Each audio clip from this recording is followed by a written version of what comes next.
Hey everybody, welcome back to another episode. So today I'm going to be taking a look at Resident Evil 1 for the PlayStation 1.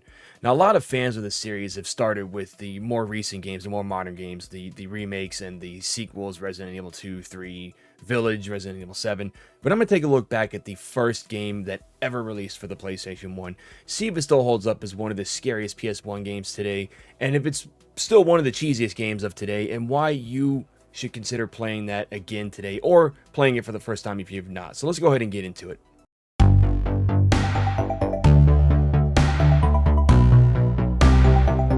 Resident Evil has been around for over 25 years now, but we almost didn't get this game at all because back in the 90s, some of the management over at Capcom told the development team that they should consider canceling this game. They did not have faith in it, they did not expect that the game would do well, but the team decided to push through and see it through to the end, and I'm glad they did because this game went on to spawn an entire series, several sequels, 3 remakes, movies, TV shows, toys, Funko Pops, comic books, you name it, they've made it. And this is one of the biggest moneymakers from Capcom outside of Street Fighter. So had they not released the game, who knows where survival horror, or even if survival horror would have been a genre in gaming today. And this is why I wanted to take a look back and tell you guys why you should consider revisiting this game or checking it out for the first time if you're new to the series.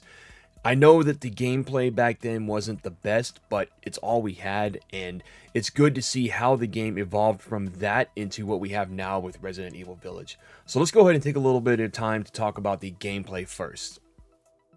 Now, if you're like me and you love the original Resident Evil games, then you are no stranger to the tank controls. Sure, we have had modern controls for a while in the newer games, but there's just something about tank controls that makes this game even scarier than it should be.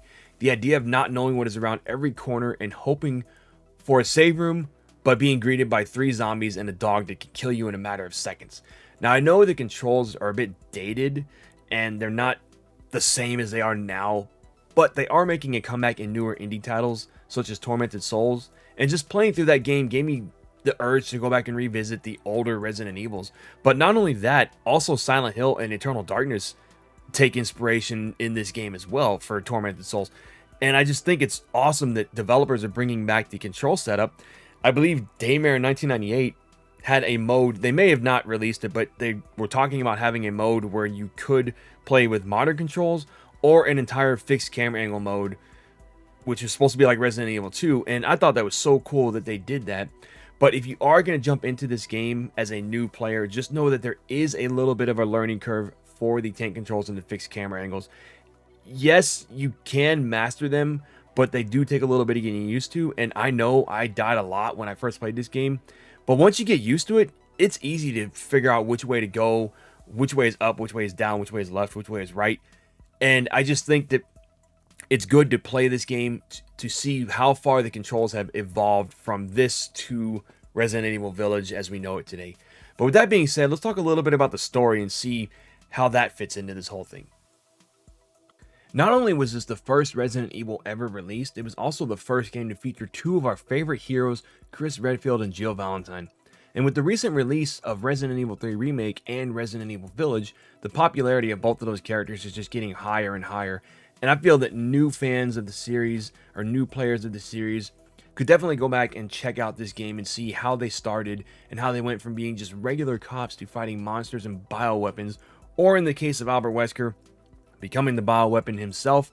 And this game also features other characters such as Barry Burton and Rebecca Chambers, who would go on to be featured in other games later in the series. So it's just a really good idea to check out the storyline and see how it started, how it began, and went from that to what we have now with Village. So with that being said, I'm going to talk a little bit about the environment of the game as well. The environment alone is one good reason to revisit this game. Just going from room to room and hearing a zombie shuffling towards you, or a zombie dog howling in the distance, or even the shriek of a hunter down the hallway, it will make you think, do I want to try and run for it or stick it out and fight whatever's coming towards me? But when there's not a zombie trying to chomp your face off, there's that quiet moment of ambient noise where there's just nothing going on. The crickets chirping in the background, the waterfalls flowing in the distance. It gives you that calm bit of relief before going into the next room that might possibly hold more monsters for you to fight. Now, this would be the style and setup for every environment of each Resident Evil game, starting with 2 all the way to Resident Evil 0. It wasn't until Resident Evil 7 where they kind of went back to the roots and brought us back to the spooky environments, and then Resident Evil Remake 2 and 3 and even Resident Evil Village would continue that, because 4, 5, and 6 were just too action heavy for the fans, and it became kind of a joke. And yes, as much as I love 4, it was too action heavy for me, and there's a reason why I go back and play these older games as well. And if you want to check out a really awesome spooky game, definitely go back and check out Resident Evil 1, because if you're a fan of the indie horror games, you can kind of see where the inspiration for those came from in this one. And it's really cool for newer fans to go back and check it out, because I know there's a lot of fans of Resident Evil 2 and 3 Remake, so it would be nice for them to see how this game plays into that with the spooky horror elements and the environments and the crazy noises coming from all directions. But with that being said, I want to talk a little bit about the music now. When it comes to the music in this game, there is no denying that it is some of the creepiest music I have ever heard in a game, which also adds to the creepy environment.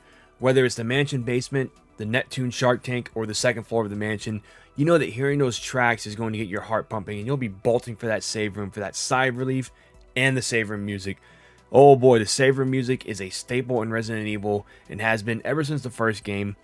Even Dino Crisis has some great save room music. But I have to be clear on one thing as far as Resident Evil 1 goes. If you're going to play the DualShock version, if you have not played the DualShock version before, then it won't really matter.